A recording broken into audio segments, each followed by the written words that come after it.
Now, I know this video is going to get some hate, but these are just my opinions.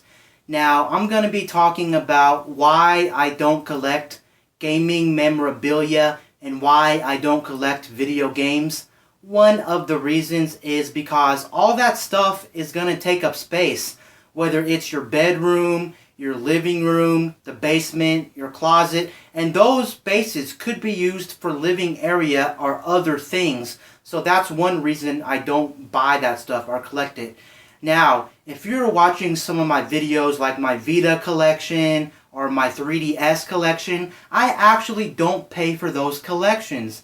I actually sell my other collections off for those collections. I'm not keeping like my physical Vita games and having a digital Vita collection. I'm actually selling off my Vita physical games to get my Vita digital games. So I'm not keeping both, if that's what you're asking. To be honest, I hardly ever buy any game at full price. I just don't think games are worth full price unless it's a game, for instance, like Call of Duty, and it's going to have online multiplayer. And if I was to buy the game 3 or 4 years down the road, then probably the community would be dead on that game. Whereas today, if I bought it day one or the first year it came out, I'm going to be able to play that game. So those are some exceptions when I buy games. If it's a game that has multiplayer, then I'm actually going to pay the $60 or try to buy it in the first year so I can experience the game and play with other gamers before the community dies down on the game.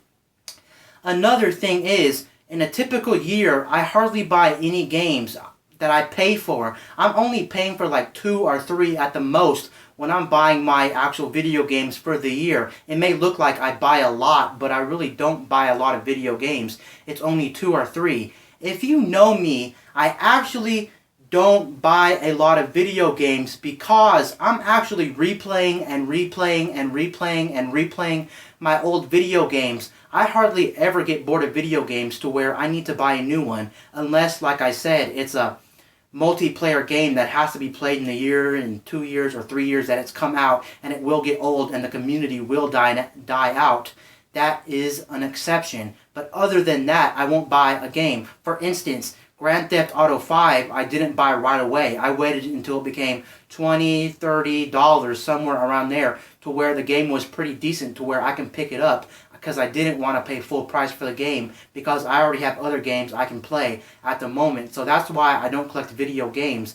And besides that, I just don't feel the need to have a stack of video games that I'm not gonna play. Like if I have 80 games in my collection, am I playing all those 80 games at one time? I'm probably not playing all those 80 games at one time. Realistically, I'm only playing 1 or 2 games at a time. Especially those big gamers that have a big gaming collection. Realistically, are they playing all their video games? I guarantee in their lifetime, they're not even playing half of their video games. They're just sitting there collecting dust. And for me, I just don't think it's worth it to have all those video games or those collections and just let them sit dust. When I buy video games, I make sure that I'm going to enjoy the game and keep replaying it and replaying it and replaying it. Like for instance, when I buy a game, I look at reviews online. I try to see if my friends have the game I can actually test. I try to see if they have demos of the game. Yes, I'm that type of guy that will keep looking up reviews, testing the game out before I buy it. I'm not one of those people that just go out and buy a game even if the reviews are good on the game. I want to make sure my money is well spent on the game. That's another reason why I only buy a few games a month. I try to buy games that have longevity as well. For instance, RPGs have longevity, multiplayer games have longevity. I try to make sure I have a lot of games with a lot of things to do, like Game Plus modes, a heavy story, good multiplayer. Overall, a game that will keep me coming back. That's why I don't buy a lot of games. For instance, you may have seen my Xbox 360 collection, and I had like 80 games in my Xbox 360 collection. And as of now, I do not own 80 games in my Xbox 360 collection. I only own 3 or 4 games.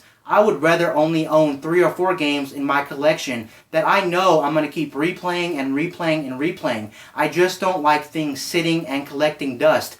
I would rather give my games away to other people who are actually going to play them and really use them, instead of me just putting them in the closet and never using them. So that's why I really don't have a game collection. If you were wondering about my game collection, I don't have a big one. Like, if I were to pull this camera off the tripod right now and you look around my room, I would only have maybe 2 game consoles and maybe about 7 or 8 games in total. I don't own a lot of games. Now, when it comes to the gaming memorabilia, I really don't like gaming memorabilia. I mean, it's cool, but again, it takes up space, especially for those statues, those plushies. Any gaming memorabilia costs a lot of money, and it takes up space. And realistically, what are you going to do with the gaming memorabilia? You're just going to put it in your room or put it around your house and just look at it. You're not really using it, so that's just a waste of money. In my opinion, I don't feel the need to buy all that when I can use my money for other things in my life that I'm really going to use instead of just looking at. Can you get your money back out of gaming collections? And can you give your money back out of gaming memorabilia? Yes, to some extent. Of course, you can't get all your money back, but you can get most of your money back if you have a good collection. It is cool for someone to come over, like your friend, your family member, and be amazed at your gaming collection, your gaming memorabilia stuff. But for me, personally, I just don't think those stuff are worth sticking the money into. And plus, what happens when you get old? You'll really have nothing to show for it. You'll just have a whole bunch of stuff. And you are going to die off one day. And it's better off if you just sell your stuff and use it for more usable stuff that you can use in your lifetime. So those are just some of my thoughts on why I don't actually collect gaming memorabilia and gaming stuff. And by the way, for instance, say you look on my 3DS log, I've already put 80 hours in the Super Mario 3D Land. Is that a game worth putting 80 hours into? No, it's only worth putting about 1 or 2 playthroughs in it. But that shows you how much I just keep replaying and replaying and replaying my games, to where I don't need to buy new games every year or every month. I can keep playing the same games, and that's why I have a small collection of games. I don't need a big collection. Collecting dust, sitting there, things like that. So those are just some of my thoughts. And peace out. I'll see you guys later in my next video.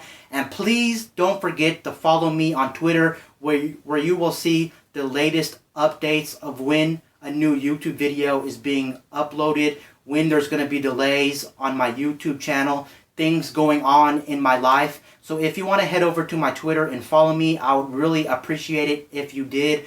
My username on Twitter is OnsideHomeboy, so just type in OnsideHomeboy and it should come up with Wayne, the same username on my YouTube channel. So type in OnsideHomeboy on YouTube or Twitter, and you will get me on Twitter. Please follow me over there for the latest updates. And peace out. I'll see you guys later in my next video. I'm out.